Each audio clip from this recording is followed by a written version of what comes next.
దేవుని నామానికి మహిమ కలుగును గాక. కూడి వచ్చిన మీ అందరికీ నా ప్రత్యేక వందనాలు. సరే, ఎంతవరకు దేవుని మన పాట ద్వారా మహిమపరచము, ఆరాధన చేసి ఉన్నాము కనుక ఈ సమయం అందు కొద్ది నిమిషంలో మనం దేవుణ్ణి లేఖన భాగాలు మనం ధ్యానం చేసుకున్నాం. ప్రభు మనకి ఇచ్చినటువంటి యొక్క వాక్యమును మనం ధ్యానం చేసుకొని కొన్ని ఆత్మీయ విషయాలను తెలుసుకొని ఆ రీతిగా ప్రభు మార్గంలో మనం నడుచుకుందాము. మరి యొక్క ఉపవాస దినాన దేవుడు మనతో ఏం మాట్లాడనేస్తున్నాడు, దయచేసి శ్రద్ధగా మనం ఆలకించాలి. ప్రభు యొక్క మాటలను, దేవుని యొక్క మాటలు మనం ఏం చేయాలా? ఆలకించాలి, ఆ రీతిగా జీవించాలి. అప్పుడే అవి మనకు బలాన్ని ఇస్తాయి. విన్ని వదిలేస్తే ఏమవుతుంది? విని వదిలేస్తే ఏమవుతుంది? ఉపయోగం ఉంటుందా? ఉపయోగం ఉండదు. కనుక ఇక మధ్యాహ్న సమయం మందు ప్రభు మనం ప్రేమించి మరొకసారి ఈ రీతిగా తన యొక్క వాక్యమును మనకు అందించడానికి సిద్ధంగా ఉంటున్నాడు. కాబట్టి దేవుడి యొక్క వాక్యాన్ని మనం ధ్యానం చేసుకున్నాం. చూడండి, అపోస్తల కార్యములు 27వ అధ్యాయం 33 నుంచి 36 వచనం మనం చదువుకున్నాం. అపోస్తల కార్యముల గ్రంథము 27వ అధ్యాయము 33 నుంచి 36 వచనాలు. 130 పేజ్ నంబరు. తెల్లవారుచుండగా పౌలు 14 దినముల నుండి మీరేమీ పుచ్చుకొనక ఉపవాసముతో కనిపెట్టుకొని ఉన్నారు గనుక ఆహారము పుచ్చుకొనడని మిమ్మల్ని వేడుకొనుచున్నాను. ఇది మీ ప్రాణ రక్షణకు సహాయమగును. మీలో ఎవని తల నుండి ఒక వెంట్రుక అయినను నశింపదని చెప్పుచు ఆహారము పుచ్చుకొనుడని అందరినీ బతిమాలెను. ఈ మాటలు చెప్పి ఒక రొట్టె పట్టుకొని అందరి ఎదుట దేవునికి కృతజ్ఞతాస్తుతులు చెల్లించి దాన్ని విరిచి తినసాగాను. అప్పుడు అందరూ ధైర్యము తెచ్చుకొని ఆహారము పుచ్చుకొనేది. ఈ వాక్య భాగం ద్వారా దేవుడు మనల్ని బలపరచును గాక. ఆమేన్. చూడండి, ఇక్కడ అపోస్తల కార్యములు 27వ అధ్యాయము ప్రభు మనతో మాట్లాడుతూ ఉంటున్నాడు. గొప్ప విషయం ఇక్కడ మనకు రాయించి పెట్టాడు. మనిషి యొక్క జీవితంలో నిరాశన స్పృహ కలిగిన సమయంలో, ఓటమి ఎదురైన సమయంలో, ధైర్యం చెడిన వేళలో మరి ఏమి చేయాలో ప్రభు మనకు నేర్పిస్తూ ఉంటున్నాడు. పౌలు గారి జీవితంలో మరి అతనితో ఉన్నటువంటి వారి మరికొంతమంది జీవితంలో జరిగినటువంటి ఆ భయంకరమైన సన్నివేశం, ప్రాణాలు దక్కుతాయి అనే నమ్మకము లేనటువంటి పరిస్థితి ఇక్కడ మనం చూస్తూ ఉంటున్నాం. చదవబడిన ఈ సందర్భం ఏమిటి అంటే, పౌలు గారు మరి రోమ పట్టణానికి బయలుదేరి వెళుతూ ఉంటున్నాడు. ఆయన యెరూషలేముకు వెళ్ళడానికి మరి అనేక ప్రాంతాలు తిరుగుతూ ఆ యొక్క రోమ పట్టణానికి బయలుదేరి వెళుతూ ఉంటున్నాడు. సువార్త నిమిత్తం ఎంతో కష్టపడినటువంటి వ్యక్తి పౌలు గారు. ఆ రీతిగా తన ప్రయాణంలో మరి రోమ పట్టణానికి బయలుదేరి వెళుతూ ఉన్నప్పుడు ఆ యొక్క ఓడలో అనేక మంది ప్రయాణిస్తున్నారు పౌలు గారితో పాటు. పౌలు యొక్క స్నేహితులు, తన టీము, తర్వాత ఇంకా అనేక మంది ఆ ఓడలో ప్రయాణంలో ఉంటున్నారు. మరి కొన్ని దినాలు ఆ ఓడ ప్రయాణం పడుతూ ఉంటుంది. ఎందుకంటే ఆ దినాల్లో రవాణా సౌకర్యాలు చాలా తక్కువగా ఉండేవి. కాబట్టి ఓడ ప్రయాణం మాత్రమే. ఓడలు, పడవలు, ఇక రథాలు, గుర్రాలు, గాడిదలు, ఇవి తప్ప మనిషికి రవాణా సౌకర్యము లేదు ఇప్పుడున్నట్లుగా. కనుక ఈ పౌలు గారు ఓడ ప్రయాణంతో ఎక్కువ ప్రయాణాలు చేస్తూ వస్తున్నాడు. అనేక ప్రాంతాలు తిరుగుతూ వస్తుంటున్నాడు. ఆ రీతిగా వెళ్తూ ఉన్నప్పుడు మరి వారు రాత్రి పగలు ప్రయాణం చేస్తూ ఉన్నప్పుడు ఆ ఓడ ఆ యొక్క సముద్రంలో గొప్ప తుఫాన్కి గురైపోతుంది. గొప్ప తుఫాన్, భయంకరమైన తుఫాన్. తర్వాత అలల చేత పట్టబడుతూ ఉంటుంది. ఆ ఓడ మీద భయంకరమైన అలలు, తుఫాను, గాలి. ఆ అలల చేత ఓడ ఏం చేయబడుతుంది?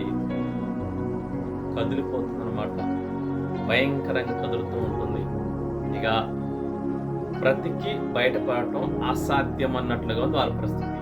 పైన చూస్తే ఆకాశము ఏం చేస్తుంది, మెరుపులు, ఉరుములు, వడగాలులు, తర్వాత ఈ యొక్క తుఫాను, భయంకరమైన తుఫాను, సముద్రం చూస్తేను ఉప్పొంగుతుంది అలల చేత. అలాంటి పరిస్థితిలో ఓడలోని సరుకు అంతా ఏం చేశారు, పడేశారు. ఓడలో సరుకు మొత్తం పడేశారు చాలా వరకు. ఎందుకంటే ఓడను తేలిక చేయడం కోసం. ఓడను తేలిక చేస్తే గాలి కన్నా కనీసం కొట్టుకొని పోతూ ఎక్కడో చోట ఒక దివి కన్నా కొట్టుకొని పోతామన్న ఆశతో సరుకులంతా ఓడలో సరుకంతా పడేశారు సముద్రంలో. అలా పడేసినప్పటికీ కూడా వారు ఓడ సామాగ్రి అంతా పారేసినప్పటికీ వారు ఆ భయంకరమైన తుఫాను నుంచి బయటపడతారు అనేటువంటి ఆశ ఎవరికీ లేదు. అంత భయంకరంగా పడుతుందన్నమాట. అక్కడ మనం చూస్తే 20 వచనంలో కొన్ని దినములు సూర్యుడైనను నక్షత్రములైనను కనబడక పెద్ద గాలి మా మీద కొట్టినందున ప్రాణములతో తప్పించుకుందామని ఆశ బొత్తిగా పోయేను. చూసారు ఎంత క్లిష్ట పరిస్థితుల్లో ఉన్నారు ఆ ఓడలో ఉన్నటువంటి పౌలు టీము, మిగతా వారందరూ కూడా భయంకరమైన పరిస్థితుల్లో ఉన్నారు. అటువంటి పరిస్థితుల్లో వారు బ్రతుకుతాము అనే ఆశ కూడా లేదు. ఎందుకంటే ఆ తుఫాను చూస్తే చుట్టూ పైన మేఘాలు మూసేసే కమ్మేసి కొన్ని రోజుల వరకు ఏం చేయబడిందంట, పగళ్ళు అనేది వారికి కనపడలేదు, సూర్యుడు కనిపించలేదు. ఆ పైన మేఘాలు, వర్షం, తర్వాత గాలి, సముద్రపు అలలు, ఇది తప్ప వారికి కొన్ని రోజుల వరకు మరొకటి కనపడలేదు. వెలుగు కనిపించలేదు, పగల కనపడలేదు, సూర్యుడు కనపడలేదు. అటువంటి భయంకరమైన స్థితిలో ఉన్నటువంటి పరిస్థితి వారిది. ఇక బ్రతుకుతాము అనే ఆశ పోయింది. ఈ సముద్రంలో మేము మునిగి చనిపోతాము, జీవితాన్ని ముగించుకోవాల్సిన పరిస్థితి అన్నటువంటి పరిస్థితులు వాళ్ళు భయపడుతుపోతున్నారు. ఆ ఓడలు ఎంతమంది ఉన్నారంటే 276 మంది ఉన్నారు. ఎంతమంది ఉన్నారు? 276 మంది ఉన్నారు ఆ ఓడలో. వారందరూ కూడా భయపడిపోతున్నారు. చాలా భయంకరమైన పరిస్థితి. మన జీవితంలో కూడా కొన్నిసార్లు ఇలాంటి పరిస్థితులు ఎదురవుతూ ఉంటాయి. ప్రతి మనిషి జీవితంలో ఏదో ఒక సందర్భంలో చుట్టూ ఏముంటుంది అంటే భయంకరమైన పరిస్థితి, దారి కనపడని పరిస్థితి. ఇక నేను బ్రతకడం కంటే చనిపోవడం మంచిది అనేటువంటి పరిస్థితి. ఎందుకంటే బ్రతికి అవకాశం కనపడదు. చుట్టూ సమస్యలు, ప్రమాదాలు, అప్పులు, ఏదైనా కావచ్చు, అనేకమైన పరిస్థితులు. వారికి వెలుగు కనపడనటువంటి పరిస్థితి. వెలుగు అంటే బ్రతుకుతాము, సంతోషంగా భవిష్యత్తులో ఉంటాము, ఆనందంగా గడుపుతాము, కుటుంబంతో సమాజాన్ని గౌరవంగా బ్రతుకుతామని ఆశయంగా వారికి కొద్దిగా లేని పరిస్థితి. సమస్యలు, కుటుంబ సమస్యలు, బయట అప్పుల బాధలు, లేకపోతే వ్యాపార నష్టాలు, లేకపోతే ఉద్యోగ నష్టాలు, లేకపోతే అనారోగ్య పరిస్థితులు, లేకపోతే ఇంకేదైనా మోనయాది అంటారు, దిగులు, చింతన, ఆవేదన, బాధ, ఇవన్నీ మనిషిని ఉక్కిరిబిక్కిరి చేస్తున్న సమయాల్లో ఏం చేసుకుంటారు? వారి యొక్క నిర్ణయాలు, తప్పుడు నిర్ణయాలు తీసుకుంటూ ఉంటారు, భరించలేక, బాధలను భరించలేక. కానీ అటువంటి సమయంలో ఇక్కడ పౌలు గారు ఏం చేస్తున్నాడంట, వారిని ఏం చేస్తున్నాడు పౌలు గారు? వారంతా ఆశ లేదు. 276 మందిలో ఒక్క పౌలు గారికి తప్ప 275 మందికి ఆశ ఏమాత్రం లేదు. మేము బ్రతుకుతాము, బయటికి వెళతాము అనేటువంటి ఆశ ఎవ్వరికీ లేదు. మనిషి జీవితంలో ఇలాంటి పరిస్థితులు తాగుతూ ఉంటాయి. అలాంటి పరిస్థితులు ఏం చేయాలనేటువంటి సిచ్యువేషన్లో ఏం చేయాలన్న ఆలోచన మనిషికి రాదు. ఏ నిర్ణయం తీసుకోవాలి అర్థం కాదు. ఎటు చూసినా చిమ్మ చీకటి బ్రతుకు, ఆ భవిష్యత్తు కనపడదు, వెలుగు కనిపించదు. మరి ధైర్యం చెప్పేవారు ఉండరు, ప్రోత్సహించేవారు ఉండరు, నిలబెట్టేవారు ఉండరు, చేతునిచ్చేవారు ఉండరు. కనీసం సలహా చెప్పేవారు కూడా కరువైపోయిన పరిస్థితుల్లోనే చాలామంది ఈ యొక్క జీవితాన్ని ముగించుకుంటాను అనుకొని ఏం చేస్తారు? తమ బ్రతుకుని ముగించేస్తుంటారు, ఆత్మహత్య చేసుకుంటూ ఉంటారు. ఎందుకు అంటే వారికి భవిష్యత్తు అంతా ఎలా కనపడుతుంది? అంధకారంగా కనపడుతుంది, చీకటిగా కనపడుతూ ఉంటుంది. అందుకే వారి పరిస్థితులను భరించలేక, పరిస్థితులను తట్టుకోలేక, కష్టాలను భరించలేక, ఆ యొక్క బాధలను తట్టుకోలేక, మానసిక బాధలు తట్టుకోలేక, శారీరక బాధలు తట్టుకోలేక, మరి అప్పుల బాధలు కావచ్చు, ఉద్యోగాలు పోవటం కావచ్చు, వ్యాపార నష్టాలు కావచ్చు, లేకపోతే ఇంకా మోసం చేసిన వారు కావచ్చు. ఏది తీసుకున్నా కానీ వారి బ్రతుకు ఎలా ఉంటుంది? ఒక భయంకరంగా అలాంటి పరిస్థితులు ఆశకి ఏమాత్రం ఉండదు కాబట్టి మనిషి తన జీవితాన్ని ముగించుకోవడానికి మరి ముందుకు వేస్తున్నాడు. అలా చేయడానికి కారణం ఎవరు అంటే నీ అనుకున్నటువంటి అపవాది కారణం. అపవాది ఏం చేస్తాడు? నిన్ను పాతాళానికి లాక్కెళ్ళాడని ఈ పరిస్థితులన్నీ కూడా కల్పిస్తాడు. నీ ప్రాణం మీద వాడికి అధికారం లేదు. అపవాదికి మనిషి ప్రాణం మీద అధికారం లేదు. ఎవడి ప్రాణం తీసే అధికారం అపవాదికి లేదు. కనుక ఏం చేస్తాడు? ఈ పరిస్థితులన్నీ కూడా ఉక్కిరి బిక్కిరి చేసేస్తాడు. అనారోగ్య సమస్యలు, ఆర్థిక సమస్యలు, తర్వాత అప్పుల బాధలు, వ్యాపారాల నష్టాలు, ఉద్యోగాలు, మంచి మంచి ఉద్యోగాలు కోల్పోవటాలు, ఇక నా భవిష్యత్తు ఏంటి అన్నటువంటి ప్రశ్న నీ ముందు పెడతాడు. ఇంకా అప్పుడే ఆ ప్రశ్నల నుంచి మెల్లమెల్లగా ఏం చేస్తాడు? కృంగిదల తీసుకొస్తాడు. తర్వాత బాధ తీసుకొస్తాడు. ఇక ఆశ నిరాశ ఉండదు. నిరాశ మాత్రమే ఉంటుంది, ఆశ ఉండదు. ఆ యొక్క నిస్పృహ అలాంటి పరిస్థితుల్లో ఎక్కడ తీసుకెళ్తాడంటే ఆలోచన ఆత్మహత్య వైపు తీసుకెళ్ళిపోతాడు. ఎందుకంటే భవిష్యత్తు అంతా అంధకారంగా చూపిస్తూ ఉంటాడు. చుట్టూ ఈ సమస్యల వలయాలు చూపిస్తూ ఉంటాడు. కానీ బ్రతుకు అంటే కష్టాలు, సుఖ దుఃఖాలు ఉంటాయన్నటువంటి పరిస్థితిని మనిషికి అర్థం చేసుకున్నా, తెలుసుకున్నా కానీ తట్టుకునే శక్తి లేక ఏం చేస్తాడంటే ఇక చాలు అనుకుంటాడు. అలా చేయటం బైబిల్ చెప్తుంది అది నేరం, పాపం అని చెప్తుంది. కాబట్టి వీరికి కూడా ఆశ లేదు. మేము ఇంకా ప్రాణాలతో బయటపడతాము, తప్పించుకుంటాము, సజీవంగా ఉంటాము అన్నట్టు ఆశ ఏమాత్రం లేదు. ఒక్క పౌలు గారికి తప్ప. ఎందుకు పౌలు గారికి అంటే పౌలు గారికి దేవుడు స్పష్టంగా చెప్తున్నాడు. కాబట్టి ఈ దినాల్లో కూడా చాలా మంది క్రైస్తవులకు తప్ప మిగతా జనాంగం అంతా కూడా ఈ కష్ట నష్టాల పరిస్థితుల్లో వారు ప్రాణాలు తీసుకోవడానికి ఎదురు చూస్తూ ఉంటారు. అలా చేయడం పొరపాటు. అట్లా చేయకూడదు. మనిషి బ్రతికైనా ఏ జీవి బ్రతికైనా ఎలా ఉంటుంది? సుఖ దుఃఖాలతో ముడిపడి ఉంటుంది. కాబట్టి కొద్ది సంవత్సరాలు లేదా కొద్ది రోజులు లేదా కొద్ది కాలం, కొన్ని గంటలు ఏముంటుంది? కష్టం ఉంటుంది. ఆ తర్వాత సంతోషము, రెండు ఉంటాయి. మనిషి జీవితం అనేటువంటిది సుఖ దుఃఖాలతో ముడిపడినటువంటి జీవితం. ఎల్లకాలం సుఖం ఉండదు, ఎల్లకాలం దుఃఖము ఉండదు. కాబట్టి ఓపిక పట్టాలి, ఓర్చుకోవాలి, సహనం కావాలి. అదే ఇక్కడ మనకు బైబిల్ గ్రంథం స్పష్టంగా సెలవిస్తుంది అనమాట. యాకోబు పత్రిక మనం చూస్తాము. ఓ మనుషుడా, కడవరి వర్షంలో తొలకరి వర్షం కోసం ఎలా చూస్తావు, అదే కడవరి వర్షం కోసం కూడా నువ్వు కనిపెట్టు. అంటే అర్థం ఏంటి? ఇప్పుడు సుఖం వచ్చింది, దుఃఖం కూడా వస్తుంది, ఎదురు చూడు. ఇప్పుడు దుఃఖం ఉంది, సుఖము వస్తుంది, ఎదురు చూడు. అంతే తప్ప కష్టం కలిగిందని చెప్పేసి నువ్వు పారిపోవద్దు. సంతోషం ఉంది కదా అని చేసి నువ్వు చక్కలు కొట్టుకోవద్దు. దాని తర్వాత మరలా ఇంకొక స్టెప్ రాబోతుంది. కనుక మనిషి జీవితం అనేటువంటిది అన్నింటికి అలవాటు పడి ఉండాలి. అంటే ఏంటి? సుఖాలు ఉంటాయి, కష్టాలు ఉంటాయి.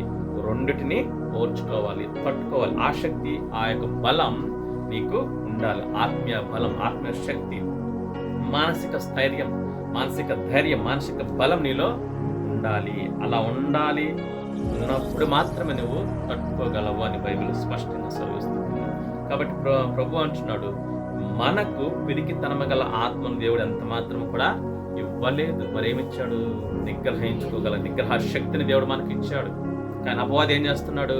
పిరికితనం వైపు లాక్కెళ్ళిపోతున్నాడు. నీకు నువ్వు బతుకోద్దు, నీ బతుకు లేదు, నీ బతుకు అయిపోయింది, నీ ఇంతతో ముగించే, చనిపో అనేటువంటి ఆ యొక్క ఆలోచన కూడా పెడుతూ ఉంటాడు అపవాది. కాబట్టి ఆ రీతిగా చేయకూడదని వాక్యం సెలవిస్తుంది. ఒకరిని ఆ రీతిగా చేసావా, దేవుడు ఏమంటున్నాడు? మనం అందరం క్రీస్తు న్యాయపీఠం మీదట ప్రత్యక్షం కావాలి. ఆ రోజు చెప్తాడు, దేవుడు అడుగుతాడు, నేను నీకు ఇచ్చిన జీవితాన్ని ఎందుకు ముగించావు? నేను పిలుచుకున్నంత వరకు నువ్వు భూమి మీద ఉండాలి. కాబట్టి మన జీవితం మన చేతుల్లో లేదు. ఎవరి చేతిలో ఉంది?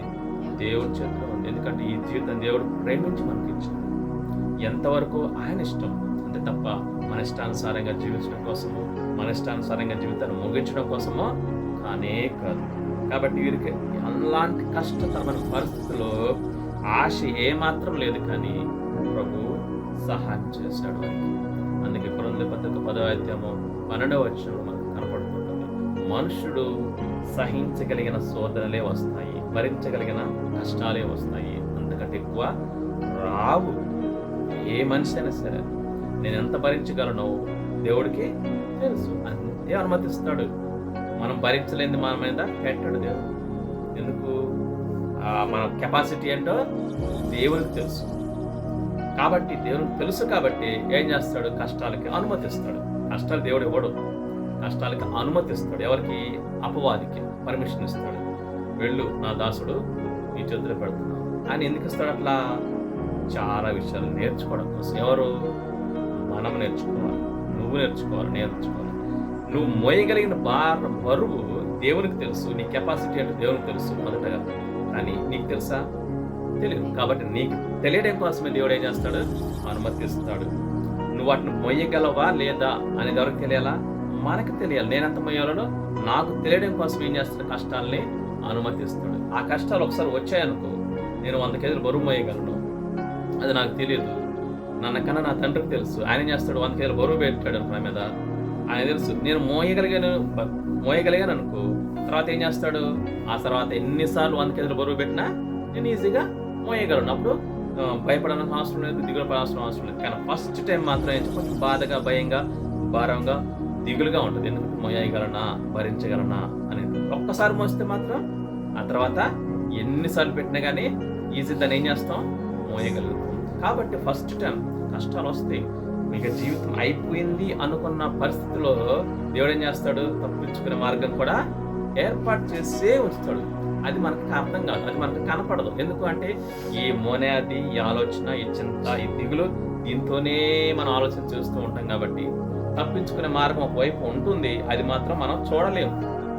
కానీ ఎప్పుడైతే బలంగా ఉండి ఇదంతా అయితే అవతల దేవతలు అనుకుని ధైర్యంగా సింపుల్గా ఉన్నాం అనుకో, నీకు ఆ మార్గం ఈజీగా కనపడుతుంది. కాబట్టి దేవుడు ప్రతి మనిషికి కష్టాన్ని అనుమతిస్తాడు. దాంతోపాటు ఆ కష్టం తీరడానికి ఒక మార్గాన్ని కూడా పెట్టే ఉంటాడు. అంటే అది గ్రహించక మనిషి ఏం చేస్తున్నాడు? జీవితాన్ని అర్థాంతరంగా ముగిస్తున్నాడు. అది తప్పు. దేవుని వాక్యం స్పష్టంగా సెలవిస్తుంది అలా చెయ్యొద్దు అని. కాబట్టి పిల్లలు గమనించండి, మనిషికి వచ్చేటువంటి ఎన్ని కష్టాల విషయంలో ఏం చేయాలి? మనం ప్రభు వైపు చూడాలి. దేవుని వైపు చూస్తే దేవుడు ఏం చేస్తాడు? తప్పించుకున్న మార్గాన్ని నీకు చూపిస్తాడు. ఆల్రెడీ పెట్టే ఉంటాడు కాబట్టి ఆ మార్గం ఏంటో చూపిస్తాడు, తెలియపరుస్తాడు. వాక్యం ద్వారానో, తన దాసుల ద్వారానో, లేకపోతే తనే నీకు అదుగనయ్యా నీకు దారి ఆల్రెడీ పెట్టే ఉంచాను, అటువైపు చూడు, నీకు దారి కనపడుతుందని అప్పుడు నీకు చెప్తాడు దేవుడు. అంతే తప్ప మనం ఈ జీవితాన్ని ముగించుకోవడం కోసం కానే కాదు. కాబట్టి మనిషి జీవితం అనేకమైనటువంటి శ్రమలు, కష్టాలు, ఆటుపోట్లు, నిందలు, అవమానాలు కలిగినప్పటికీ ఏం చేయాలా? మొక్కవో ధైర్యంతో నిలబడగలగాలి. కాబట్టి ఆ రీతిగా నిలబడాలి అంటే ఏం చేయాలా? దేవుని వైపు చూడాలి. మన శక్తి సరిపోకపోవచ్చు కొన్నిసార్లు. అపవాది మనకంటే బలవంతుడే కావచ్చు, కానీ దేవుని మీద ఆధారపడితే దేవుడు తన శక్తిని నీకు అనుగ్రహిస్తాడు. ఆ యొక్క కష్టాల సుడిగుండాలో నుంచి తప్పించుకునే గొప్ప మార్గాన్ని నీకు చూపిస్తాడు. ఆల్రెడీ ఉంటుంది కాబట్టి చూపిస్తాడు. ఆల్రెడీ పెట్టే ఉంచుతాడు దేవుడు. ఇక్కడ అదే చేశాడు పౌలు గారికి. చూడండి, ఆ తర్వాత మనం చూస్తే కనపడుతూ ఉంటుంది 23వ వచనంలో 22 నుంచి చూసినట్టు కనపడుతుంది. ఇప్పుడైనను ధైర్యం తెచ్చుకున్నాడని మిమ్మల్ని వేడుకొనుచున్నాను. ఓడకే గాని మీలో ఎవని ప్రాణమనుకును హాని కలుగదు. నేను ఎవని వాడనో, ఎవని సేవించుతున్నానో ఆ దేవుని దూత గడచిన రాత్రి నా యొద్ద నిలిచి, పౌలా భయపడకుమో, నీవు కైసరు ఎదుట నిలవవలసి ఉన్నది. ఇదిగో నీతో కూడా ఓడలో ప్రయాణమైపోతున్న వారందరినీ దేవుడు నీకు అనుగ్రహించి ఉన్నాడని నాతో చెప్పాను. కాబట్టి అయ్యలారా ధైర్యము తెచ్చుకొనుడి, నాతో దూత చెప్పిన ప్రకారము జరుగునని నేను దేవుని నమ్ముతున్నానని వారిని ధైర్యపరుస్తున్నాను. చూసారా, వారికి ఆశ బొత్తిగా లేదు. ఎందుకంటే ఓడ పొర్రపాటున పగిలింది అనుకుంది, ఇంకేంటి ఆ యొక్క మా సముద్రంలో మునిగిపోవాల్సింది. కానీ పౌలు ఏమంటున్నాడు? పౌలు వారిని ధైర్యపరుస్తున్నాడు. ఎందుకంటే దేవుడు దారి చూపించాడు, ఆ మార్గం ఏంటో చూపించాడు పౌలు గారికి. ఎలా? దేవుని దూతనే పంపించి పౌలు గారితో మాట్లాడించాడు. ఏమని? నువ్వు కైసరు ఎదుట నిలవాలి, రోమపట్నంలో నువ్వు నిలవాలి, ఆ యొక్క చక్రవర్తి మహాచక్రవర్తి ఎదుట నువ్వు నిలవాలి. సో నువ్వు భయపడాల్సిన అవసరం లేదు. నువ్వే కాదు, నీతో పాటు 275 మంది కూడా నీతో సజీవంగా ఉంటారని దూత చెప్పడం జరిగింది. కాబట్టి పౌలుకి అర్థమైపోయింది. సో వారిని బలపరుస్తున్నాడు. అప్పటికి ఎన్ని రోజులు తెలుసా? అప్పటికి 14 రోజులు పైనే. అయినా సరే పౌలు గారు ధైర్యంతో ఉన్నాడు. దేవుడు వారికి మార్గం చూపించడా లేదా? చూపించాడు. అది ఎలా అన్నది దేవుడు తర్వాత చూస్తూ చెప్తాడు. ఫైనల్ చూపించాడు పౌలు గారికి. ఏంటిది? కైసరులో నువ్వు నిలవాలి, రోమపట్నంలో నువ్వు నిలవాలి, నిలవబోతున్నావు అని చూపించాడు. ఎలాగైతే అక్కడికి తీసుకెళ్తాడు దేవుడు సజీవంగా. అదే చాలు, అదే చెప్తున్నాడు. అదే మనం ఇక్కడ చదువుకున్నాం. ఏమంటే మీరు భయపడవద్దు, అయ్యలారా మీరు భయపడవద్దు. నేటికి మీరు 14 రోజులుగా ఏమీ కూడా తినలేదు. అయితే 14 రోజులు ఏం చేశాడు పౌలు గారు తెలుసా? పౌలు ఏం చేశాడు? 14 రోజులు ఉపవాసం ఉండి ప్రార్థన చేశాడు. పరిస్థితి ఎప్పుడైతే ఏమంటారు, పరిస్థితి ఎప్పుడైతే తట్టుకుందో, పరిస్థితి ఎప్పుడైతే ఎదురైందో, పరిస్థితి ఎప్పుడైతే వీరికి వ్యతిరేకంగా మరి ఎదురైందో, అప్పుడే పౌలు గారు ఏం చేశాడు? మొదటి రోజునే మరి ఉపవాస ప్రార్థన అనేటువంటిది స్టార్ట్ చేశాడు. ఎందుకంటే పౌలు గారికి అర్థమైపోయింది, చుట్టూ పరిస్థితిని చూస్తే భయంకరంగా ఉంది కాబట్టి, సరే ఎన్ని రోజులు ఉంటుందో తెలియదు కాబట్టి అన్ని రోజులైనా ఉపవాస ప్రార్థన స్టార్ట్ చేశాడు. 3 రోజుల, 7 రోజుల, 14 రోజుల, 21 రోజుల ఉంటాడు. ఎందుకంటే ఆయనకు అలవాటే ఫాస్టింగ్. ఎందుకంటే ప్రాణంతో బయటపడాలి కాబట్టి.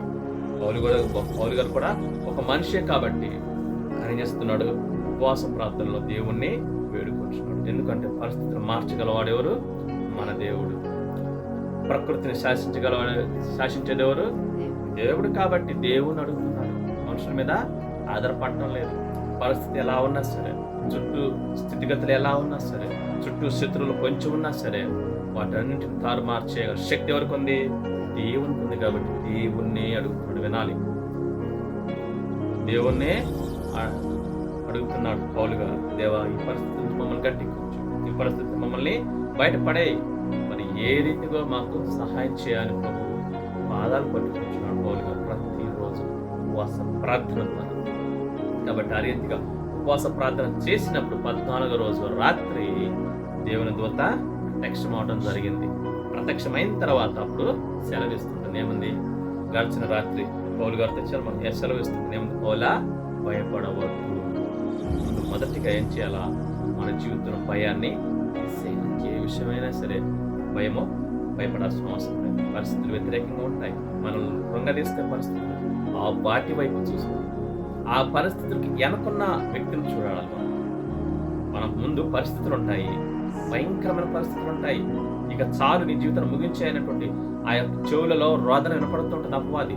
కానీ ఆ పరిస్థితులు కాదు మనం చూడాల్సింది. ఆ పరిస్థితులు వెనకున్న వాళ్ళని మనం చూడాలి. ఎవరున్నారు? మన తండ్రి యేసయ్య ఉంటున్నాడు. ఆయన వైపు చూస్తే పరిస్థితి ఏం కర్మ, అపవాది కూడా ఏం చేయలేడు.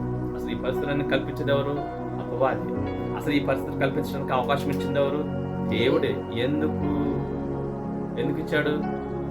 నీ కెపాసిటీ అంటే తెలియడానికి, నీకు తెలియడానికి, నీతో పాటు నీ చుట్టుపక్కల ఉన్న వారికి కూడా తెలియడానికి.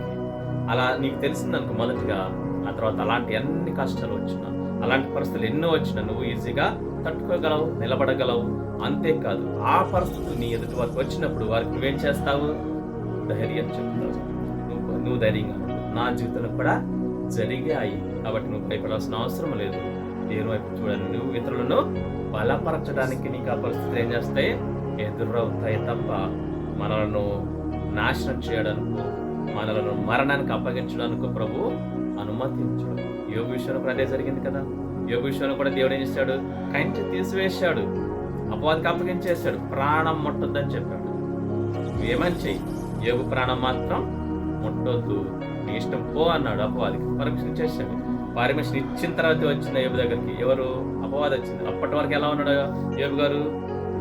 గొప్ప ధనవంతుడు, దేశంలోనే పెద్ద ధనవంతుడు. పిల్లలు కూడా 10 మంది పిల్లలు, సకల ఐశ్వర్యంతో అన్నాడు. మన బిల్ గేట్స్ లాగా సకల ఐశ్వర్యంతో ఉన్నాడు. ఎవరు? యోగు గారు. అలాంటి వ్యక్తిని ఏం చేసింది? జస్ట్ ఒకే ఒక్క రోజులో, వారికి సాధ్యమే, దేవుడికి ఆ శక్తి ఇచ్చాడు. అవ్వాలి ఒకే ఒక్క రోజులో మొత్తం తీసేసాడు ఒక్క రోజులోనే. అంత పెద్ద ధనవంతుడు, ప్రపంచంలో గొప్ప ధనవంతుడు అయినటువంటి యోగు గారిని ఒక్క రోజులో బిచ్చగాడు చేసి ఏం చేసింది? అంతేనా అంటే కాదు, ఒళ్ళంతా కూడా ఉరుకుంతా నింపేసింది. నిజంగా భిక్షగాడైపోయాడు యోగు గారు. ప్రాణం మాత్రం ముట్టుకోలేదు, దేహాన్ని మాత్రం ముట్టింది. కానీ యోబు మాత్రం చలించలేదు. ఏమన్నాడు? దేవుడే ఇచ్చాడు, దేవుడే తీసుకున్నాడు, దేవుని నామానికి మహిమ కలుగును గాక అన్నాడు. సూపర్! ఎంత మంచి మాట చెప్తాడండి. నిజమే ఆయన చెప్పింది, యోబు గారు చెప్పింది నిజమే. నేను ఎలా వచ్చాను? నా తల్లి గర్భం నుంచి దిగంబరిగా వచ్చాను, ఏమీ లేకుండా వచ్చాను. మరలా నా దేవుని అందుకు నేను కూడా ఏమీ లేకుండానే వెళ్ళిపోతాను. నాకెందుకు ఇవన్నీ? ఎంత మంచి ఆత్మీయ జ్ఞానం, ఎంత మంచి ఆత్మీయత యోబు గారు పలికిన మాట. నిజమే, వాస్తవం. మనం ఎలా వచ్చామో అలాగే మరల దేవుని అందుకు వెళ్ళిపోవాలి. ఈ అతుకుల బండి కోసం, ఈ యొక్క పోరాటం కోసం, ఈ ఏమంటారు, ఈ యొక్క జీవితం కోసం ఇవన్నీ మనకు అనవసరమైనటువంటి ఆత్మీయ జీవితం. ఇవన్నీ కూడా ఆత్మీయ జీవితాన్ని వెనక్కి లాగేవే తప్ప, మన ఆత్మీయ జీవితం పడేసేవే తప్ప, పడగొట్టేవే తప్ప ఆత్మీయ జీవితానికి ఎంత మాత్రం ఉపయోగపడేది కానే కాదు. శరీర జీవితానికి ఉపయోగపడతాయి కానీ ఆత్మీయ జీవితానికి ఉపయోగపడేది కాదు. డబ్బు ఆత్మీయ జీవితానికి ఉపయోగపడుతుందా? ఉపయోగపడదు. శరీర జీవితానికి అవసరం. ఆత్మీయ జీవితానికి ఏం అవసరం? దేవుని వాక్యం మాత్రమే అవసరం. కాబట్టి ఈ వాక్యాన్ని వింటున్న మనము ఏం చేయాలా? యోబు గారికి ఏ రీతిగా అయితే దేవుడు పర్మిషన్ ఇచ్చాడు, యోబు గారిని నశించుకోవడానికి, యోబు గారు కష్టాల్లో పడటానికి దేవుడు ఏ రీతిగా అనుమతించాడు, మన జీవితంలో కూడా దేవుడు అనుమతిస్తాడు. అపవాదికి అవకాశం ఇస్తాడు. ఎందుకంటే మనమేంటో ముందుగా మనకి తెలియాలి. మనమేంటో మనకి తెలియాలి. మన శక్తి ఏంటో మనకు తెలియాలి.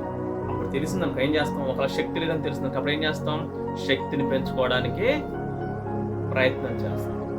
ఒకవేళ శక్తి ఉందనుకో అప్పుడు ఏం చేస్తాం? అపవాద పోరాటంలో జయం పొందుకోవడానికి ప్రయత్నం చేస్తాం. అంతే తప్ప మరి బాధపడుతూ మరి కృంగిపోతూ కూర్చుంటే ఏమవుతుంది? నరకానికి లాక్కెళ్ళిపోతాడు అపవాది. కాబట్టి ఏం చేయాలి? మనం శక్తి అంటే మనం మొదటిగా గ్రహించాలి. మనల్ని మనము జయించాలి. ముందుగా సినిమాల్ని జయించాలి. వింటున్నావా? సినిమాల్ని జయించాలి. జాగ్రత్త. సినిమాలు చూస్తే నరకానికి వెళ్ళిపోతావు. నీ చిత్తం లేకుండా, నీ ఇష్టం లేకుండా, నీ పర్మిషన్ లేకుండా సినిమా చూసేవా తీసుకెళ్ళిపోతాడు అపవాదులకి. కాబట్టి నువ్వు దాన్ని జయించాలి. నిద్రపోతుని చేయించాలా. నిద్రమత్తు పొద్దున్నే ఉదయం లెగాల, ప్రార్థన చేసుకోవాలా. ఇది కావాల్సినటువంటిది. కాబట్టి మనకు దేవుడు ఏం చేస్తాడంటే అపవాదికి పర్మిషన్ ఇస్తాడు. మనల్ని హింసించడానికి, మనలను కష్టపెట్టడానికి, మనలను నలచడానికి ఏం చేస్తాడు? అపవాదికి పర్మిషన్ ఇస్తాడు. అందుకే పౌలు గారు అంటారు, నేను మిగతా ఎక్కువగా హెచ్చిపోకుండా దేవుడు ఏం చేస్తాడంట? నన్ను సాతాను దూతగా ఉంచాడు. అంటే అర్థం ఏంటి? సాతాన్ని మన పక్కలోనే ఉంచాడు. కూర్చోండి. అపవాదం ఏం చేస్తాడు? మనతోనే ఉంచుతున్నాడు. ఎందుకు అంటే మనము ఆ దేవుని కంటే ఆత్మీయ జీవితంలో ఆ యొక్క అహంభావం అనేటువంటిది రాకుండా ఉండడం కోసం, మనం మిగతా మనకున్నటువంటి స్థితిని బట్టి మనం హెచ్చిపోకుండా ఉండటానికి కోసం దేవుడు ఏం చేస్తాడు? ఇటువంటి బలహీనతలకు మరి అపవాదికి అవకాశం ఇస్తాడు. ఆ బలహీనతను ఉపయోగించుకుని అపవాది ఏం చేస్తాడు? పడగొట్టడానికి ట్రై చేస్తాడు. అప్పుడు నువ్వేం చేయాలి? యుద్ధం చేయాలి అపవాదితో. అంటే ఆ బలహీనతలను జయించాలి. చూడు, ఆ యొక్క బలహీనతలు మనం ఏం చేయాలా? జయించాలి. ధైర్యవంతంగా నిలబడగలగాలి. అపవాదితో మనం జయం పొందుకున్నప్పుడు కూర్చోండి. అపవాదితో జయమును పొందుకున్నప్పుడు మనము దేవుడు ఏం చేస్తాడు? అప్పుడు ఏమంటాడు? శబాష్ నా బిడ్డ అంటాడు. కాబట్టి మనం ఏం చేయాలా? మన ఆత్మీయ జీవితంలో అనేకమైన కష్టాలు, నష్టాలు, అవమానాలు కలిగినప్పుడు మనం ప్రభు వైపు చూడగలగాలి. అందుకే ప్రభు ఆశపడుతున్నాడు. దానికోసమే అపవాదికి అవకాశం ఇస్తాడు. కష్టాలు, నిందలు, అవమానం కలిగినప్పుడు మనం దేవుని వైపు చూస్తామని, ప్రభు వైపు చూస్తామని అపవాదికి అవకాశం ఇస్తాడు. ఎందుకంటే నీకు శక్తి ఉన్నది కాబట్టి, అపవాదిని జయించే శక్తి నీకు ఉన్నది కాబట్టి, జయశీలుడైనటువంటి యేసుక్రీస్తు వైపు చూస్తావని చెప్పేసి అపవాదికి అవకాశం ఇస్తాడు. సో వాళ్ళ చేతులు నువ్వు ఓడిపోతున్నప్పుడు నువ్వేం చేయాలా? నీకు శక్తినిచ్చే యేసయ్య వైపు చూడాలి. అందుకు అవకాశం ఇస్తాడు అపవాదికి. అర్థమవుతుందా? మొదట నీ శక్తి అంటే నీకు తెలియడం కోసం, నీకు శక్తి ఉండదని నీకు తెలిసినప్పుడు నువ్వేం చేస్తావు? ప్రభు పాదాలు పట్టుకుంటావు. అంటే ప్రభు యొద్దకు రాస్తావు. రావాలనే ప్రభు ఆ పని చేస్తాడు. అంటే ఆ దేవుని యొద్దకు రావాలనే నీకు అపవాదికి నిన్ను కష్టపెట్టడానికి అపవాదికి అవకాశం ఇస్తాడు. అది కూడా నువ్వు గ్రహించలేదనుకో అప్పుడు ఏం చేస్తావు? ఈ కష్టాలు తట్టుకోలేక, ఈ ఇరుకులను తట్టుకోలేక, ఈ బాధలను తట్టుకోలేక ఇతరుల వాళ్ళు ఏం చేస్తావు, నీ జీవితాన్ని ముగించుకుంటావు. కానీ అది కాదు దేవుడు చెప్పేది. నీకు శక్తి లేదు, ఓకే, నీకు బలం లేదు, అపాదన చేయించే శక్తి లేదు, కష్టాలను తట్టుకునే శక్తి లేదు, అవమానం తట్టుకునే శక్తి లేదు, నిందలు భరించే శక్తి లేదు. మరి ఏం చేయాలా? దేవుని వైపు చూడాలి, ప్రభు పాదాలు పట్టుకోవాలి, ప్రార్థించు, దేవా నాకు సహాయం చేయి, నేను ఈ కష్టాన్ని తట్టుకోవడం నాకు శక్తి కావాలి, ఈ బాధను తట్టుకోవడం నాకు శక్తి కావాలి అని ప్రభు పాదాలు మనం పట్టుకున్నట్లయితే దేవుడు ఏం చేస్తాడు? ఆయన తప్పకుండా సహాయం చేస్తాడు. రక్షింపక నేరక ఉండినట్లు నా హస్తాలు కాలేదా అంటున్నాడు యెషయా 59 మొదటి వచనం ప్రకారంగా. కాబట్టి బూదిగంత నివాసులారా, నా వైపు చూడండి, నేను మీకు సహాయం చేస్తాను, నేనే మిమ్మల్ని రక్షించేవాడను. కాబట్టి ప్రయాసపడి భారం మోసుకొనిన సమస్త జనులారా, నా యొద్దకు రండి, నేను మీకు విశ్రాంతిని ఇస్తాను అంటున్నాడు దేవుడు యేసయ్య. అలా రాకుండా ఉండటం వలనే మనం ఏం చేస్తాం? ఈ కష్టాలను భరించలేక, ఈ శ్రమలను భరించలేక ఏంటి బ్రతుకు, అంతకాలం ఈ శ్రమలు అని మనం కృంగిపోతున్నాం. అలా కృంగిపోకూడదు, దేవుని వైపు తిరగాలి, దేవుని యొద్దకు రావాలి. యేసయ్య యొద్దకు వస్తే ఆయన నీకు సహాయకుడిగా ఉంటాడు. కాబట్టి ఆయన నిన్ను విమోచిస్తాడు. మహోన్నతుని చోటను నివసించువాడే సర్వశక్తి నీడను విశ్రమించువాడు. 91 కీర్తన. కాబట్టి మహోన్నతుడైనటువంటి దేవుడి చెంతకు మనం వస్తే ఆయన కాపుదల మనకు ఉంటుంది, ఆయన సన్నిధి మనకు తోడుగా ఉంటుంది, ఆయన రక్షణ మనకు కాపుదలుగా ఉంటుంది. ఆయన అగ్ని కంచె మన చుట్టూ వేస్తాడు. యోబు చుట్టూ ఏ రీతిగా అయితే తన అగ్ని కంచెను వేశాడు, అపవాది ముట్ట లేకుండా ఉండిపోయాడు. అపవాది స్వయంగా చెప్పాడు, నీ భక్తుడని యోబు చుట్టూ నువ్వు కంచె వేశావు కనుకనే నేను ఏమీ చేయలేకపోతున్నాను. అలాగా దేవుడు నీ చుట్టూ, నీ కుటుంబం చుట్టూ ఏం చేస్తాడు? కంచె వేస్తాడు. నీ కుటుంబం చుట్టే కాదు, నీకు చెందిన సమస్తం చుట్టూ కూడా. అది నీ ఆస్తి కావచ్చు, నీ వాహనం కావచ్చు, ఏదైనా సరే మొదటికి నువ్వు దేవుని సన్నిధికి వచ్చినట్లయితే, దేవునితో నువ్వు గడిపినట్లయితే, ప్రభు పాదాలు పట్టుకున్నట్లయితే, ప్రభువా నాకు సహాయం చేయమని నువ్వు అడిగినట్లయితే అప్పుడు దేవుడు నీకు సహాయం చేస్తాడు. అందుకే ఆ యెషయా 66వ అధ్యాయంలో 11 ఏమంటున్నాడు? ఒకని తల్లి వారిని ఆదరించినట్లుగా నేను మిమ్మల్ని ఆదరిస్తానంటున్నాడు. ఆ చెప్పేవాళ్ళు ఎవరైనా ఉన్నారా? గొప్ప దేవుడు ఏమంటున్నాడు? నేను మిమ్మల్ని ఆదరిస్తాను, మీ కష్టాలు తీర్చేస్తాను. ఆపత్కాలమందు వారు యెహోవాకు మొరపెట్టగా ఆయన వారిని ఆదుకోనేను. చూడండి ఎంత గొప్ప దేవుడు. కీర్తనకారుడు చెప్తున్నాడు, ఆపత్కాలంలో ఆపదలు సంభవించినప్పుడు, ప్రతి సమస్యలు వచ్చినప్పుడు మనం ఏం చేయాలా? ప్రభుని జ్ఞాపకం చేసుకోవాలి, ప్రభు పాదాలు పట్టుకోవాలి, ప్రభు ఎదుకు రావాలి. యేసయ్య నాకు సహాయం చేయి, ఈ పరిస్థితిలో ఉన్నాను, ఈ కష్టంలో ఉన్నాను, ఈ ఇరుకులో ఉన్నాను, ఈ ఇబ్బందిలో ఉన్నానయ్యా, నాకు సహాయం చేయి, నా తండ్రివి కదా అని మనం ప్రభుని అడిగినట్లయితే ఆయన తప్పక సహాయం చేస్తాడు. అందుకే ఇర్మీయా గ్రంథం 33:3లో నాకు మొర్ర పెట్టుము, నేను నీకు ఉత్తరం ఇస్తాను అంటున్నాడు. అంటే ఉత్తరం అంటే ఏంటి? జవాబిస్తాను అంటున్నాడు. నువ్వు ఏ పరిస్థితిలో ఉండి ప్రార్థించినా సరే నేను నీకు సహాయం చేస్తాను అంటున్నాడు. ఆయన నా రక్షణ, ఆయన నా కేడెము, ఆయన నా ఆశ్రయం అని దావీదు కీర్తనకారుడు సెలవిస్తున్నాడు. మనకి కేడెం ఎవరు? దేవుడే. మనకు రక్షణ ఎవరు? దేవుడే. మనల్ని కాపాడేది ఎవరు? దేవుడే. మనల్ని రక్షించేది ఆయన, మనల్ని కాపాడేది ఆయనే, మనల్ని పోషించేది కూడా ఆయనే. సర్వవేళలా మనకు సర్వవేళ మనల్ని కాపాడుతూ ఉన్నటువంటి దేవుడు మన యేసయ్యే. కనుక మనం ఏం చేయాలా? ప్రభు మీద ఆధారపడాలా. ప్రభు కోసమే మనం జీవించినట్లయితే అప్పుడు దేవుడు నీ జీవితాన్ని అద్భుతంగా మలుస్తాడు. ఈ యొక్క వీరి చుట్టూ ఏ రీతిగా అయితే ఉన్నాయో, ఈ యొక్క వాడలో ఉన్న వారందరి చుట్టూ అంత కష్టం వచ్చినప్పటికీ ఇక బ్రతికే ఆశ లేదు అనుకున్న వారికి పౌలు గారు ఏం చేస్తున్నాడు? దేవుడు తన దూత ద్వారా వారికి ధైర్యం చెప్పి, మీరు భయపడాల్సిన అవసరం లేదు, మీరు ఏం చేస్తున్నారు? మరి తర్వాత రోజున మీరు ఆ యొక్క రోమ పట్టణానికి వెళ్ళబోతున్నారు. కనుక ఇప్పటికీ మీరు 14 రోజులుగా ఎలా ఉన్నారు? ఉపవాసంతో ఉన్నారు, ఆకలితో ఉన్నారు అని చెప్తున్నాడు పౌలు గారు. చెప్పి పౌలు గారు అయితే 14 రోజులు ఉపవాస ప్రార్థన చేశాడు. 14 రోజుల ఉపవాసం ప్రార్థన చేశాడు. ఎందుకు? తనకు కలిగినట్టు ఆ పరిస్థితుల నుంచి బయటపడేయమని, దేవ నాకు సహాయం చేయి, నాకు మాత్రమే కాదు ఈ ఓడలో ఉన్నటువంటి 275 మందికి నాకు నువ్వు సహాయం చేయాలని వారందరి పక్షాన్ని ఏం చేశాడైనా ప్రార్థించాడు, దేవునికి మొర్ర పెట్టుకున్నాడు. ఆ రీతిగా మొర్ర పెట్టుకున్నప్పుడు దేవుడు తన దూతను పంపించి అద్భుతంగా జవాబిస్తున్నాడు. దేవుని దూత గడిచిన రాత్రి నా యొద్ద నిలిచి, పౌలా భయపడకుము, నువ్వు కైసరు ఎదుట నిలవవలసి ఉన్నది. ఈ ఓడలో ఉన్న వారందరిని నేను నీకు అప్పగించి ఉన్నానని దేవుడు అద్భుతంగా మాట్లాడాడు. చుట్టూ చూస్తే భయంకరమైన పరిస్థితి. ఆ సూర్యుడు కనిపించిన వేళ అంతా కూడా చీకటిగా ఉంది. ఆ యొక్క సముద్రంలో అలల చేత, తుఫాను చేత, గాలి చేత చివరికి ఏమైపోయింది, ఓడ కూడా పగిలిపోయింది. ఓడ కూడా బద్దలైపోయింది. చివరికి బద్దలైపోయింది. ఇక రేపటి రోజున అటు వెళ్తారు అనుకున్నప్పుడు ఆ రాత్రి ఏమైపోయింది, ఓడంతా పగిలిపోయింది, బద్దలైపోయింది. ఆ వరలకి, ఆ యొక్క తుఫానికి మరి దేనికి తగిలింది, ఒక మంచు కొండకి దేనికి తగిలింది, ఓడంతా పగిలిపోయింది. అయినా సరే దేవుడు ఏమన్నాడు, వీళ్ళు ఎవరికి ప్రాణహాని జరగదు అని దేవుడు చెప్పాడా లేదా? చెప్పాడు కాబట్టి ఓడ పగిలిపోయినాయి. కానీ ఆ 276 మంది ఏం చేశారు, ఆ పగిలిపోయిన ఓడలో చెక్కలు ఉంటాయి కదా, చెక్కల మీద పట్టుకొని ఏం చేశారు, దివికి రావడం జరిగింది. అంటే భూమి మీదకి రావడం జరిగింది, తీరానికి రావడం జరిగింది. దేవుడు సెలవిచ్చాడు. ఎంత ప్రమాదం కలిగినప్పటికీ కూడా దేవుడు ఇందాక చెప్పుకున్నాం కదా, మనిషికి కష్టాలు నష్టాలు అనేకం వచ్చినప్పటికీ ఏం చేస్తాడంటే దేవుడు ఒక దారిని దాచిపెట్టి ఉంచుతాడు. ఆ దారి వీళ్ళు ఏం చేశాడు, దేవుడు చూపించాడు పౌలు గారికి. ఓడ పగిలిపోయినా సరే, అంత పెద్ద ఓడ పగిలిపోయినా కానీ ఆ చెక్కల మీద పట్టుకుని ఏం చేస్తారు, వారు ఒడ్డుకు రావటం అనేది జరిగింది. ఎప్పుడైతే ఆ ఒడ్డుకు వచ్చారో తర్వాత ఆ ద్వీపం చూస్తే అది మెలితే ద్వీపం. అక్కడ వారందరూ ప్రాణాలతో బయటపడ్డారు అందరూ కూడా.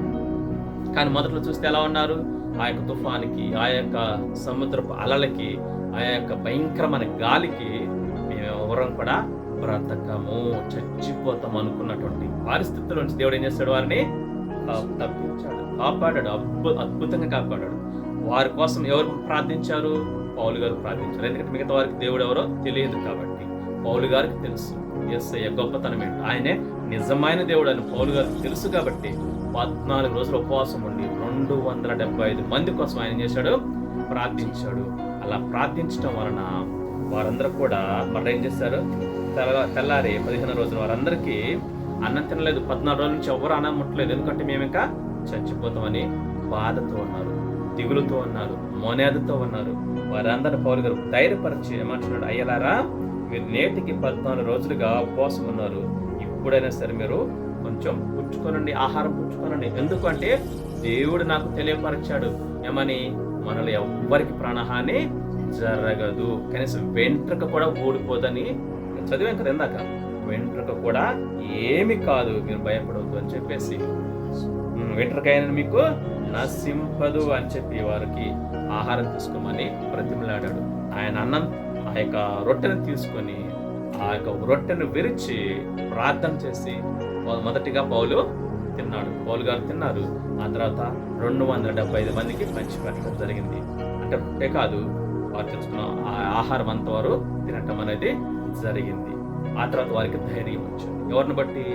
పౌలు గారిని బట్టి. అంటే పౌలు ఎవరి మీద ఆధారపడ్డాడు? దేవుని మీద ఆధారపడ్డాడు. ఆ ఒక్క పౌలు గారి ద్వారా 275 మందికి దేవుని స్వార్థ అందించబడింది. అంతేకాదు నిజ దేవుడు ఎవరో వారికి తెలిసింది. ఆ రోజు నుంచి ఆ 275 మంది కూడా ప్రభుని నమ్ముకోవడం జరిగింది. ఎందుకంటే ఇక వారు అంతటి కష్టంలో కూడా దేవుడు వారికి సహాయం చేశాడు. గొప్ప అద్భుతాన్ని దేవుడు అక్కడ చేశాడు. కాబట్టి మన జీవితంలో కూడా అనేకమైన కష్టాలు, శ్రమలు, ఇరుకులు, ఇబ్బందులు, ఇంకెందుకు ఈ జీవితం అనుకునే పరిస్థితులు ఉన్నప్పుడు దేవుడు ఏం చేస్తాడు, దేవుని వైపు మనం తిరగాలి. దేవుడు వచ్చి మనకు సాయం చేయడు. నువ్వు ఆశపడాలి, నువ్వు ఆయన సన్నిధికి రావాలా. యేసయ్య సన్నిధికి నువ్వు వచ్చినట్లయితే అప్పుడు ఆయన నీకు సహాయం చేస్తాడు. ఎందుకంటే అడగకుండా అమ్మ కూడా అన్నం పెట్టదు. అంటే అర్థం ఏంటి? నీకు ఆకలి అవుతేనే కదా. నీకు ఆకలి అవుతుందో లేదని ఎవరికి తెలుసు? నీకే తెలుసు. కాబట్టి నీకు ఆకలి అవుతున్న సంగతి అప్పుడు నువ్వు అమ్మకి చెప్తే అమ్మ నీకు అన్నం పెడుతుంది. యేసయ్య కూడా అంతే. ఒకవేళ నీకు యేసయ్య అవసరం లేదేమో, ఒకవేళ యేసయ్య నువ్వు అడగకుండా ఆయన నీకు సాయం చేయడు. ఎందుకు అంటే యేసయ్య నీకు అవసరం లేదేమో. అడగకుండా సాయం చేస్తే ఏమైంది? పొగరు వచ్చింది, గర్వం వచ్చేసింది, అహంకారం వచ్చేసింది. అంటే రాకుండా ఉండాలని చెప్పేసి ఏం చేస్తున్నాడు దేవుడు? నీకు నువ్వుగా దేవుని సన్నిధికి వచ్చినట్లయితే అప్పుడు నీకు దేవుడు సాయం చేయడానికి సంసిద్ధంగా ఉన్నాడు. బైబిల్ ఎంతో మంది భక్తులకి దేవుడు ఏం చేశాడు? సహాయం చేస్తూ వచ్చాడు. దానియేలు ఏం చేశాడు? ముమ్మారు ప్రార్థన చేసేవాడు. ముమ్మారు దానియేలు ప్రార్థన చేసేవాడు. అలా ప్రార్థిస్తున్నప్పుడు శత్రువులు ఏం చేశారు? తీసుకెళ్లి సింహాల్లో బోన్లో పడేశారు. ఆ సింహాల్లో బోన్లో పడేసినప్పుడు దానియేలు ఏం చేశాడు? మోకరించి దేవునికి ప్రార్థన చేశాడు. ప్రార్థన చేసిన వెంటనే ఆ సింహాలు అతని చుట్టుపక్కల నుంచున్నాయి తప్ప దానిని గారిని ముట్టుకొని కూడా ముట్టుకోలేదు. రాత్రంతా సింహాలతో ఉన్నాడు. ఎన్ని సింహాలు అట్టుకుని? 100 సింహాలు, ఆకలితో ఉన్న సింహాలు అవన్నీ. తర్వాత దేవుడు వాటికి పర్మిషన్ ఇవ్వలేదు. దానిల మీద దానిని ముట్టుకోవడానికి పర్మిషన్ ఇవ్వలేదు. కాబట్టి దానిలతో పాటు కూర్చొని దానితో పాటే పడుకున్నాయి. తెల్లారిన తర్వాత రాజుగారు వచ్చి దానిలు తీసి పైకి లాగుతాడు. ఎందుకంటే దానిలో తప్పు లేదని అర్థమవుతుంది, నిజమేంటో తెలుస్తుంది. ఆ తర్వాత ఎవరైతే దానియేలు శత్రువులు ఉన్నారో వారందరిని తీసుకొచ్చి దాంట్లో పడేస్తారు. పడేసిన వెంటనే ఆ సింహాలు ఏం చేస్తాయి? వారందరినీ ఎముకలతో పొడి చేసి తినేయటం జరుగుతుంది. కాబట్టి చూసారు, దానియేలు భయంకరమైన ఆ పరిస్థితిలో ఉన్నప్పటికీ మొక్కవోని ధైర్యం వాళ్ళు ఏం చేశాడు? ప్రార్థనలోనే ఉన్నాడు, ప్రార్థిస్తూనే ఉన్నాడు, ప్రభు వైపే చూశాడు. కాబట్టి మనము కూడా మన జీవితంలో ఏం చేయాలా? ఎలాంటి పరిస్థితి వచ్చినప్పటికీ, చుట్టూ శత్రువు కొంచెం ఉన్నప్పటికీ, దారే లేదు, గమ్యమే కనపడలేదు, భవిష్యత్తే అంత అంధకరంగా ఉంది, అయినా సరే దేవుని వైపు చూస్తే ఏం చేస్తాడు? అయిపోయింది అనుకున్న జీవితం ఏం చేస్తాడు? మరలా నూతనంగా ప్రారంభింప చేస్తాడు. ఎండ్ని బెండ్ చేస్తాడు. అంటే అర్థం ఏంటి? అయిపోయిందని నువ్వు అనుకుంటున్నావు, కానీ ఏం చేస్తాడు దేవుడు? దాన్ని అయిపోయింది అనుకున్న జీవితాన్ని మరలా తిప్పి నూతనమైన జీవితాన్ని ఇస్తాడు. కాబట్టి పిల్లలు గమనించండి, ఉపవాసం ఉంటున్నాము అంటే ఆ ఉపవాసం ప్రార్థన ద్వారా మన జీవితాన్ని కట్టుకోవాలి, మన ఆత్మీయ జీవితాన్ని బలపరుచుకోవాలి. మన ఆత్మీయ జీవితాన్ని ఇతరులకు పణంగా పెట్టడం కాదు, కానీ మన ఆత్మీయ జీవితం ఇతరులకు ఒక మాదిరిగా ఉండాలి. మన ఆత్మీయ జీవితం ద్వారా అనేకులు ప్రభు సన్నిధికి రాగలగాలి. పౌలు గారు వలె, పౌలు గారు ఒక నుంచున్నాడు. 275 మంది పౌలు గారు వలన ఏం చేయబడ్డారు? రక్షించబడ్డారు, మరణం నుంచి తప్పించబడ్డారు. కాబట్టి పిల్లరా, మనము కూడా మన జీవితంలో ఆ రీతిగా ఉపవాస ప్రార్థనలో ప్రభుత్వ సహవాసం చేసినట్లయితే, ఉపవాస ప్రార్థన ద్వారా ప్రభుత్వం గడిపినట్లయితే, ఆ ఉపవాస ప్రార్థనలో అనేక కొరకు మనం మొరపెట్టినట్లయితే ఆత్మ రక్షణ కొరకు, అనేకమైనటువంటి విషయముల కొరకు ప్రభువుని అడిగితే ఏం చేస్తాడు? దేవుడు మనకు తప్పకుండా సహాయం చేస్తాడు. పౌలు గారికి ఏ రీతిగా సెలవిచ్చాడు, పౌలు గారికి ఏ రీతిగా సమాధానం ఇచ్చాడు, మనకు దేవుడు ఏం చేస్తాడు? ఆ రీతిగానే సహాయం చేస్తాడు. ఆ రీతిగా బైబిల్లో ఎంతో మంది భక్తులు ఉపవాసం ఉండి మరి తమ జీవితాలను మార్చుకున్నారు. అయిపోయింది అనుకున్న జీవితాలను మరలా ఏం చేశారు? తిరిగి పొందుకున్నారు. హిజ్కియా అన్నిటితో ప్రార్థన చేశాడు, మరలా ఆయుష్ను పొందుకున్నాడు. ఏలియా ప్రార్థించాడు, ఏం చేయబడ్డాడు? 40 రాత్రింబగళ్ళు కాలినడకన నడవగలిగాడు.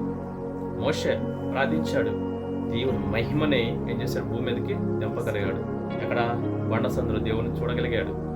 కాబట్టి ఆ రీతికి ఎన్నో గొప్ప కార్యాలు మనం బైబిల్లో చూడగలం. హనన్యా, మిస్సయేల్, అజర్యాలు అగ్నిగుండం నుంచి చేయబడ్డారు, రక్షించబడ్డారు. వెంట్రుక కూడా కాలిపోలేదు, అంత భయంకరమైన అగ్నిగుండంలో నుంచి. ఇలా చెప్పుకుంటూ పోతే ఎంతో గొప్ప కార్యాలు ప్రభు తన దాసుల పట్ల ఆయన నెరవేరుస్తూ వచ్చాడు. ఎప్పుడు అంటే దేవునితో సహవాసం ఉన్నప్పుడు, ఎప్పుడు అంటే ఉపవాస ప్రార్థన ద్వారా, తరచుగా ఉపవాస ప్రార్థన చేయటం ద్వారా దేవుని శక్తిని పొందుకోవటమే కాదు, కానీ దేవుని సహవాసం మనం కలిగి ఉంటాము, దేవుని అనుభవించిన వారుగా ఉంటాము, ఆయన సన్నిధిని అనుభవించిన వారుగా ఉంటాము, ఆయన శక్తిని పొందుకొని అపవాదిపై జయాన్ని మనం పొందుకోగలుగుతాము. కాబట్టి నేటి దిన మనం ఉపవాసం ఉంటున్నామంటే ప్రభుతోనే మనకు సహవాసం, దేవునితోనే మనక ప్రార్థన, దేవునితోనే మనము మరి గడపాలి, దేవునితోనే మనము మన యొక్క ఆలోచనలు కావచ్చు, మన యొక్క తలంపులు కావచ్చు, మన మాట కావచ్చు, మన చూపు కావచ్చు, దేవుని వైపు దేవునితోనే ఉన్నట్లయితే ఈ లోకానికి మనం ప్రత్యేకంగా కనపడతాము. ఈ లోకంలో జీవితం మనం జీవించగలుగుతాము. ఈ లోకంలో మనం విజేతలుగా కనపడతాము. ఎప్పుడు ఎక్కడ? కన్నీటి ప్రార్థన ద్వారా, ప్రభుత్వం సహవాసం చేయటం ద్వారా, 4 గోడల మధ్యన ప్రభుతో మనం గడిపినట్లయితే, ప్రభు స్వరాన్ని వినగలిగినట్లయితే, ప్రభువును చూడగలిగినట్లయితే, ప్రభు యొక్క సాన్నిహిత్యాన్ని మనం పొందగలిగినట్లయితే, ఆ ప్రభు యొక్క బంధాన్ని మనం దృఢపరచుకోగలిగినట్లయితే 4 గోడల బయట అద్భుతంగా నువ్వు జీవించగలుగుతావు. అనేకులు నీ సన్నిధికి రాగలుగుతారు. అందుకే దేవుడు అన్నాడు, నన్ను బట్టి జనులు నీకు భయపడతారు. ఎందుకు? ప్రభులో ఉన్నప్పుడు ఉపవాస ప్రార్థన ద్వారా తరచుగా ఉపవాస ప్రార్థన చేస్తూ ఉండాలి. ప్రతిరోజు ప్రార్థన చేస్తూ ఉండాలి. ప్రతిరోజు వాక్యాన్ని ధ్యానిస్తూ ఉండాలి. ఆ వాక్యానుసారంగా జీవిస్తూ ఉండాలి. ప్రభుకి ఇష్టంగా మనం జీవిస్తే తప్ప బయట మనం విజేతలుగా ఉండలేము. కాబట్టి దేవుడు అన్నాడు కీర్తన గ్రంథంలో, భూమి మీద భక్తులే శ్రేష్ఠులు, వారు నాకు కేవలము ఇష్టడు. అంటే దేవునికి ఇష్టంగా మనం జీవించాలి. దేవుని సంతోషపెట్టి మన జీవితం మనం జీవిస్తే అప్పుడు దేవుడు మనం చేస్తాడు, మనలను సంతోషపరుస్తాడు. కానీ మనం ఏం చేస్తున్నాం, ముందు మనం సంతోషపడి ఆ తర్వాత దేవుని సంతోషపెట్టాలనుకుంటాం. అది జరగని పని. ముందు మనం దేవుని సంతోషపెడితే అప్పుడు దేవుడు ఏం చేస్తాడు, మనలను సంతోషపరుస్తాడు అద్భుతంగా. మన సంతోషం మనం ఎత్తుకుంటే అది ఎప్పటికీ తీరదు. ఒకవేళ సంతోషం అనిపించినా ఆ కొద్ది క్షణాలే ఉంటుంది. మరలా భయంకరమైనటువంటి జీవితమే.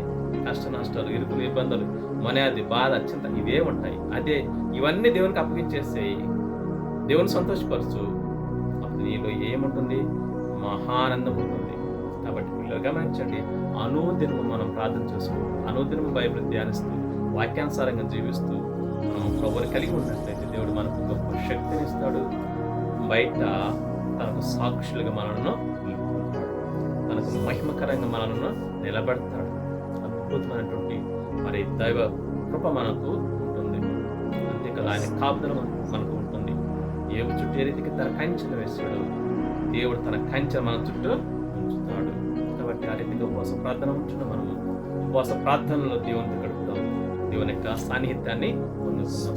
ఈ వాక్యంలో అందరి దేవుడు మనం బలపరుచుగా ప్రార్థన చేసుకుందాం. ఇంతవరకు మనం జ్ఞాపకం చేసుకున్నాం పౌలు గారిని, వారి జీవితాన్ని దేవుడు ఏ రీతిగా జీవించాడు, దేవుని పట్ల ఏ రీతిగా మరి ప్రార్థన జీవితాన్ని కలిగి అనేక తన సన్నిధికి